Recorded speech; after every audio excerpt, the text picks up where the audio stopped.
Today our topic is inscribed angles, and our learning target is how can I use inscribed angles of a circle to solve problems. First off, we have our vocabulary. An inscribed angle is an angle whose vertex is on a circle and whose sides contain chords of the circle. So if we look at this image right here, vertex of our angle is on the circle. Then the sides would contain chords. So right here is a chord, and right here is a chord, and the sides of the angles are containing those chords. So that's an inscribed angle. Goes all the way across the circle. Intercepted arc is an arc that lies in the interior of an inscribed angle.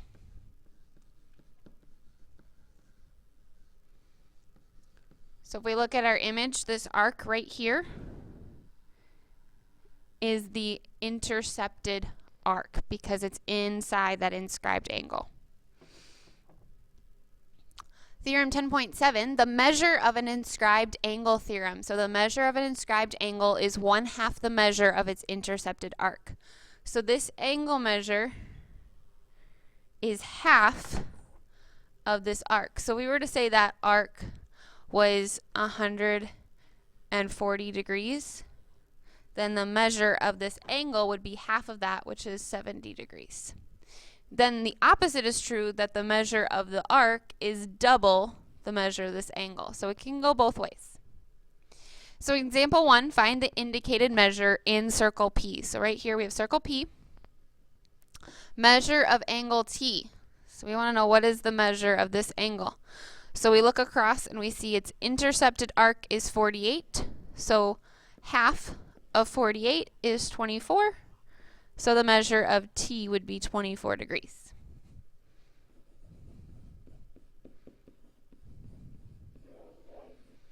All right, measure of arc QR. So let's find arc QR. All right. So we don't have an intercepted angle for that arc, but if we look right here, we have an inscribed angle with this intercepted arc right here. So let's find the measure of arc QT, which would be double of 50, so that would give us 100. Now we can use our arc addition theorem because this chord right here is a diameter. So we should know that this arc right here, that whole thing should be 180. So we know this piece, this blue piece, is 100. We don't know the measure of QR, but we know the sum needs to equal 180. So subtract 100 from both sides, so the measure of arc QR is equal to 80 degrees.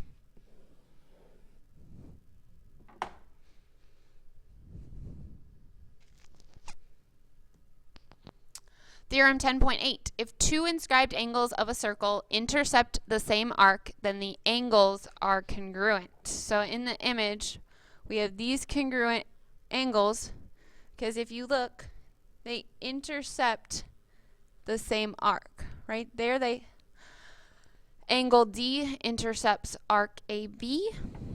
And then if we look here, angle C also intercepts arc AB.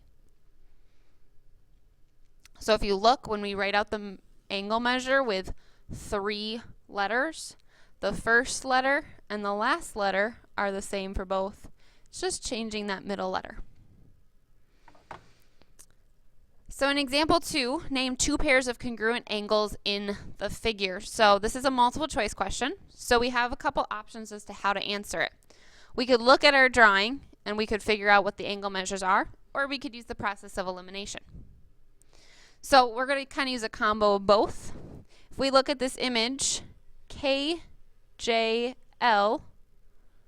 and KML would be congruent because they both intercept arc KL.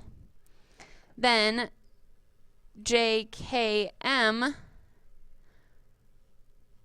and JLM would also be congruent because they intercept arc JM.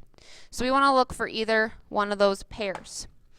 So if we look JKM and KJL, so that would be angle K and angle J. Angle K and angle J are not congruent, so we can cross off A. Go over to B, angle JLM, so that'd be really angle L right here, and KJL, so angle J. Those are not congruent, so we can cross off that pair. Let's go down here to C, JKM, which would be angle K, and JLM, which would be angle L right there.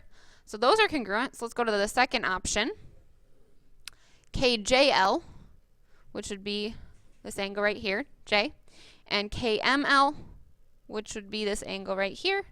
And those are also congruent. So here we have our correct answer, answer C. Polygons. A polygon is an inscribed polygon if all of its vertices lie on a circle. So if we look down here, we have an inscribed triangle because all three vertices are on a circle. We have an inscribed quadrilateral because all four vertices, are on the circle. The circle that contains the vertices is then called a circumscribed circle. So that means it circles around the figure. So we have some theorems that go along with inscribed polygons. If a right triangle is inscribed in a circle, then the hypotenuse is a diameter of the circle. Conversely, if one side of an inscribed triangle is a diameter of the circle, then the triangle is a right triangle. And it's the angle opposite of the diameter. So if we look here, AC is a diameter. So since the triangle contains the diameter, the angle opposite of the diameter is a right angle. Makes it a right triangle.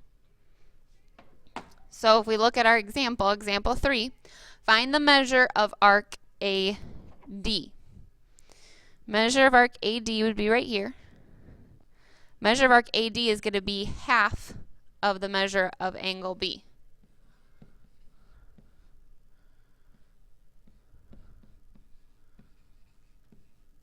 All right, so once we figure out the measure of angle B, we can figure out the measure of arc AD. Well, if we look, we have a diameter. It's a chord, and it goes through the center of the circle, which means that the inscribed triangle is a right triangle, making this angle a right angle. So now we know this angle is 90 degrees, this angle is 65 degrees. We can figure out the measure of angle B by our angle triangle sum. Triangle angle sum, which states that all the measures of a triangle need to sum to 180.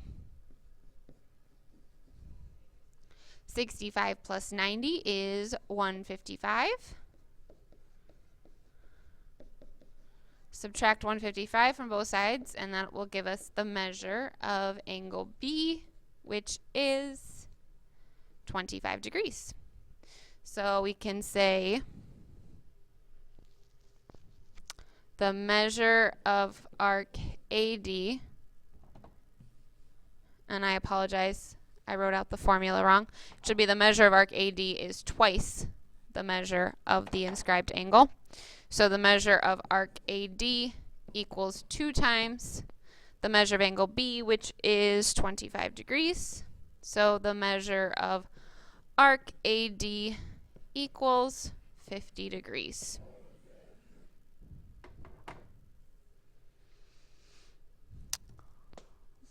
Last theorem and example.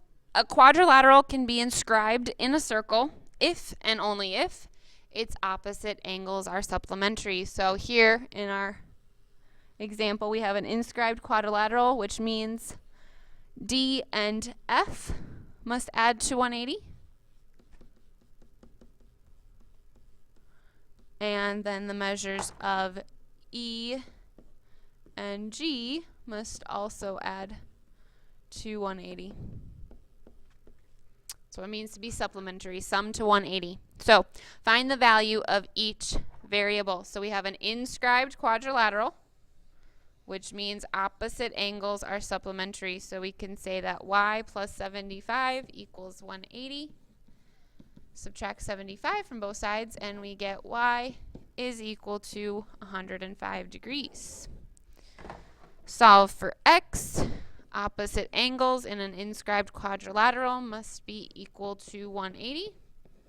Subtract 80 from both sides, and we get x must be 100 degrees.